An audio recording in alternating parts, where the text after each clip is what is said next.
one of my favorite words, and it's foundational to the spiritual understanding. And certainly in Kabbalah, this is the word that is used, but it's really used, I know, in many other spiritual and religious traditions. It's called the endless. The view is this, that there is an energy.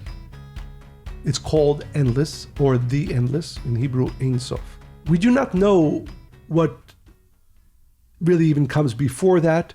We just know that the force that we call the creative energy of our world, what often is referred to as God, is endless. And that's always been in existence because, and again, this might delve jumping into deeper waters, because in spiritual matters, there is no time or space. The root of everything that we can at least begin to understand is the fact that everything that we speak about, when we talk about God, when we talk about this energy of creation, I don't want to say begins because there's really no time, but it is the endless light or the endless energy, as you can refer to it.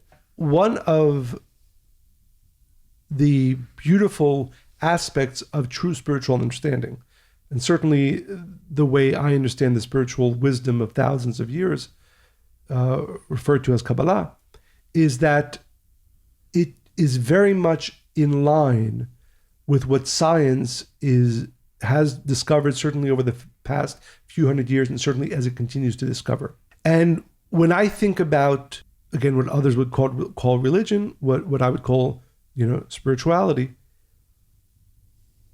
and you understand it in the context of what we said, that there's an energy, a creative force, or an energy, you realize that makes a lot more sense. If you asked somebody what electricity was, you tried to explain 150 years ago that there's this unseen current that is flowing, not then, but in our homes. They think you're crazy. Right. That's probably even crazier to believe or to accept than religion, right? So the point is that one of the reasons, and the Kabbalists do speak about it, that our world is much more capable of understanding the forces is because science is developing in such ways and really dovetailing into what previously we would call spirituality. And one of my favorite things in my studies, and also as I share this with students and others, is that you begin to see that almost all of the spiritual rules, we'll call them,